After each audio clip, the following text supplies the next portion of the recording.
حضرت ابو عبس الانصاری رضی اللہ تعالی عنہ ایک عظیم اور جلیل القدر صحابی رسول صلی اللہ علیہ وسلم کا یہ نام ہے، جنہوں نے تاریخ اسلام میں ایک ایسی چھاپ چھوڑی ہے جس کی نظیر اور مثال پیش کرنا تا قیامت محال ہے۔ ایک ایسے عظیم صحابی رسول صلی اللہ علیہ وسلم جنہوں نے ایسے ایسے کارنامے انجام دیے جس کی تعریف میں آج دنیا تھکتی تک نہیں، مگر انہی دنیا والوں کو آج یہ حقیقت معلوم تک نہیں ہے کہ ان کارناموں کے پیچھے در حقیقت کن صحابہ کرام کی محنت ہے، کن صحابہ کرام کا ہاتھ ہے۔ انہوں نے یہ کارنامہ جو انجام دیا اس کے پیچھے انہوں نے کس قدر خون پسینے کی محنت لگائی ہے۔ یہ کارنامے جو آج ہم پڑھتے ہیں، آج ہم سنتے ہیں، ان کے پیچھے صحابہ کرام نے جو مشقتیں برداشت کی ہیں، اس کے پیچھے صحابہ کرام نے جو مصائب و آلام کو جھیلا ہے، ہم اسے سوچ تک نہیں سکتے، ہم اس کا اندازہ تک نہیں لگا سکتے میرے بھائیوں۔ اور انہی میں سے ایک صحابی حضرت ابو عبس الانصاری رضی اللہ تعالی عنہ ہیں، جنہوں نے تاریخ اسلام کے اندر آج اپنی شخصیت کو زندہ اور جاوید بنایا ہے محض اپنے کارناموں کی وجہ سے، اور وہ کارنامے انہوں نے انجام دیے اپنی بیش بہا قربانیوں کے ذریعے سے۔ اس کارنامے کو انجام دینے کے لیے انہوں نے بہت ساری اذیتیں برداشت کی، تب جا کے آج تاریخ اسلام کی سنہرے اوراق میں ان کا نام سنہرے حروف میں لکھا گیا ہے۔ اور آج کی ویڈیو میں ہم آپ ہی کی حیات مبارکہ کا مطالعہ کریں گے کہ آپ نے کیسے کیسے کارنامے انجام دیے اور کتنی قربانیاں پیش کی دین اسلام کی خاطر، انہوں نے کیا کیا مشقتیں برداشت کی، کیا کیا اذیتیں برداشت کی، تب جا کر انہیں رضی اللہ عنہ کا خطاب اور ٹائٹل ملا۔ السلام علیکم ورحمۃ اللہ وبرکاتہ۔ حاضرین، میں ہوں محمد خان اور آپ تمام لوگوں کا استقبال کرتا ہوں البخاری یوٹیوب چینل پر۔ آپ کا مکمل نام کچھ یوں ہے، ابو عبس بن جبر بن عمر الاوسی۔ آپ کی کنیت ابو عبس ہے اور حقیقتاً آپ کا نام عبد الرحمن ہے، جو کہ جاہلیت میں آپ کا نام در حقیقت عبد العزہ یا پھر معبد تھا، مگر رسول اللہ صلی اللہ علیہ وسلم نے اسلام قبول کرتے وقت آپ کا نام تبدیل کر کے عبد الرحمن رکھ دیا، مگر آپ ابو عبس اپنی کنیت سے ہی مشہور ہوئے اور آج آپ کو دنیا ابو عبس کے نام سے جانتی ہے۔ آپ کی ولادت مدینہ منورہ میں ہی ہجرت سے 36 سال قبل ہوئی۔ اسلام قبول کرنے سے پہلے ہی آپ کو عربی لکھنا آتا تھا، آپ عربی لکھنا اچھے انداز میں جانتے تھے، اور اس وقت عربی لکھنا یہ ایک بہت بڑی مہارت تھی، کیونکہ رسول اللہ صلی اللہ علیہ وسلم کو جس دور میں نبوت ملی اس وقت عربی بولنا یہ ایک عام سی بات تھی، کیونکہ عربی ان کی زبان تھی اور عربی پڑھنا یہ کچھ لوگوں کو آتا تھا، مگر عربی لکھنا بہت گنے چنے لوگوں کو آتا تھا، اور ان لوگوں میں سے آپ کا شمار ہوتا ہے۔ یہ آپ کا ایک بہت بڑا ٹیلنٹ تھا جو کہ بہت کم صحابہ کرام کے پاس یہ چیز موجود تھی۔ آپ مدینہ منورہ کے رئیس لوگوں میں سے شمار کیے جاتے تھے، آپ کے پاس مدینہ منورہ کے اندر بہت بڑی پراپرٹی تھی، اسی کے ساتھ ساتھ بغداد کے اندر بھی آپ کی بہت بڑی جائیداد تھی۔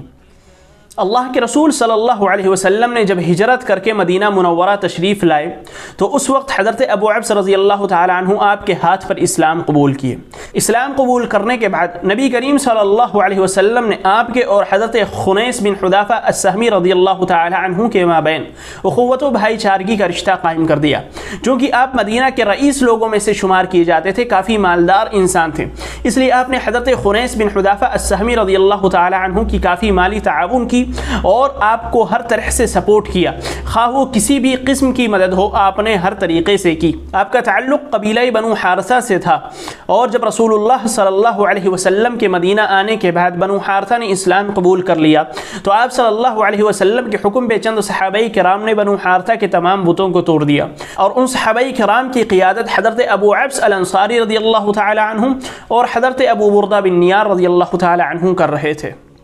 محترم حاضرین، تاریخ اسلام میں ایک واقعہ کافی مشہور ہے،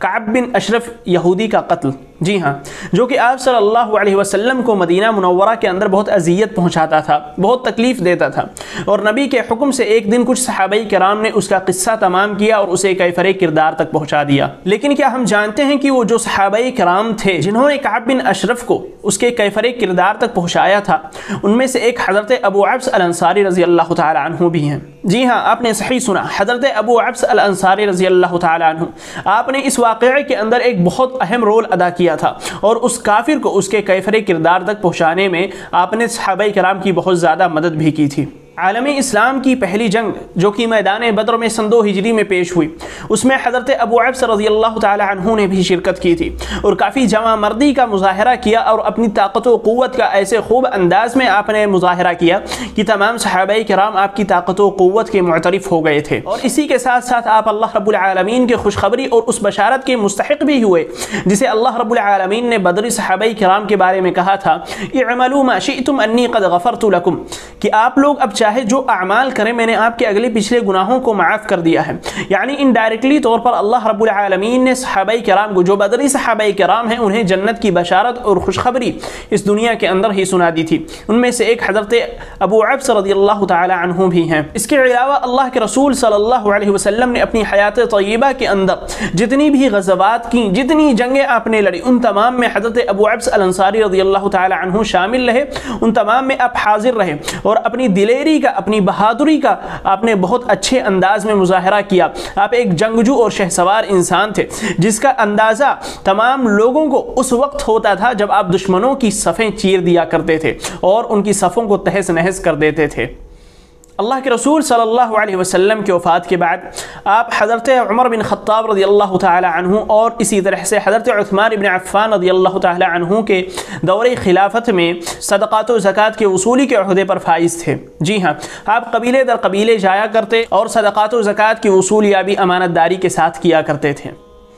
حضرت ابو عبس الانصاری رضی اللہ تعالی عنہ کافی نیک انسان تھے، کافی صالح، عابد اور زاہد انسان تھے۔ صوم و صلاۃ، صدق و صدقہ، حلم و بردباری، وفاداری و فاشعاری، عاجزی و انکساری، تقوی و پرہیزگاری، عفت و پاک دامنی، خوش اخلاقی و ملنساری، ان تمام اوصاف حمیدہ کے آپ مالک تھے، اور ان جیسی دیگر جو اوصاف حمیدہ تھی وہ بھی آپ کے اندر موجود تھی۔ آپ اخلاق حسنہ کا ایک پیکر مجسم تھے۔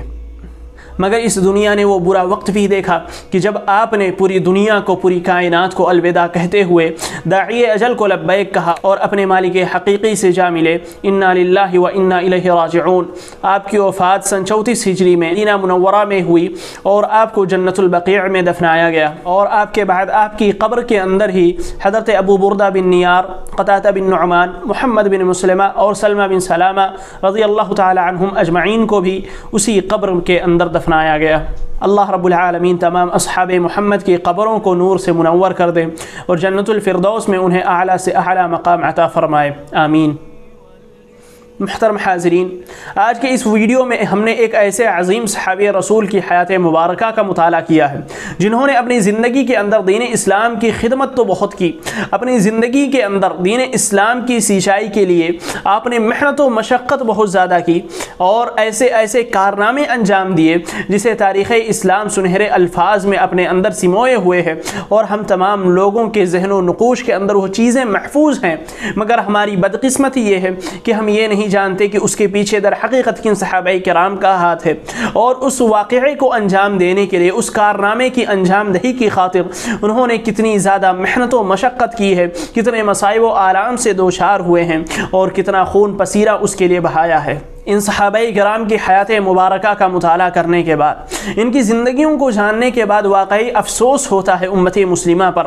کہ آج ہماری بے بسی تو دیکھیے، ہماری غفلت کا انجام تو دیکھیے کہ ہم نے در حقیقت اپنے انہی اصل ائمہ اور اسلاف کو بھلا دیا جنہوں نے ہمارے لیے اپنے خون کا آخری قطرہ تک بہا دیا، جنہوں نے اپنی پوری زندگی وقف کر دی صرف اس چیز کے لیے کہ یہ دین صحیح سالم ہمارے بعد آنے والی ہماری نسلوں کو پہنچ سکے، ہمارے بعد آنے والی نسلوں کو صحیح چیزیں اور صحیح تعلیمات پہنچ سکے، بقیہ ادیان کی طرح اس کے اندر ہیر پھیر نہ کی جائے، اس کے لیے انہوں نے اپنی جانیں تک قربان کر دی۔ مگر ہماری بدقسمتی میرے بھائیوں کہ آج ہم نے اپنے انہی ہیروز کو یاد نہیں رکھا، انہی کو ہم نے طاق کی زینت بنا کر تاریخ کے اوراق میں کسی تاریخ کونے میں رکھ دیا ہے۔ اب ہمارا فرض یہ بنتا ہے کہ ہم اپنے ان صحابہ کرام کی حیات مبارکہ کو اپنے بعد آنے والی نسلوں کو پیش کریں، ان کے ذہن و نقوش میں اسے محفوظ کرنے کی کوشش کریں تاکہ وہ بھی ان کی قربانیوں سے کچھ سیکھ سکے، کچھ سبق حاصل کر سکے، اور دین کا وہی جذبہ ہمارے اندر، ہمارے بعد آنے والی نسلوں کے اندر پیدا ہو سکے جو صحابہ کرام کے اندر تھا، جو اسلامی جذبہ، جو اسلامی حلاوت اور چاشنی انہیں محسوس ہو پائی، وہ چاشنی آج ہمیں بھی محسوس کرنے کا موقع ملے اور ہمارے بعد آنے والی نسلوں کو بھی اس کا موقع مل سکے۔ یہ ویڈیو اگر آپ لوگوں کو پسند آئی ہے تو اسے ایک لائک ضرور کریں اور اپنے دوست و احباب اعزاء و اقرباء تک اسے ضرور شیئر کریں تاکہ وہ بھی ایک گمنام صحابی رسول کی حیات مبارکہ کو جان سکیں اور انہیں گمنامی کے سمندر میں مزید غوطہ زن ہونے کے لیے نہ چھوڑیں بلکہ انہیں آج اپنے ذہن و نقوش میں محفوظ کرتے ہوئے اپنے بعد آنے والی نسلوں کے سپرد کرنے کے لیے ہم تیار ہو جائیں۔ اور اگر آپ چینل پر نئے ہیں یا چینل کو ابھی تک سبسکرائب نہیں کیے تو اسے سبسکرائب کر لیں، ساتھ ہی بیل آئیکن کو بھی دبا لیں تاکہ اس طرح کی علمی باتیں اور علمی ویڈیوز آپ تک سب سے پہلے پہنچ سکیں۔ شکراً، جزاکم اللہ خیراً، والسلام علیکم ورحمۃ اللہ وبرکاتہ۔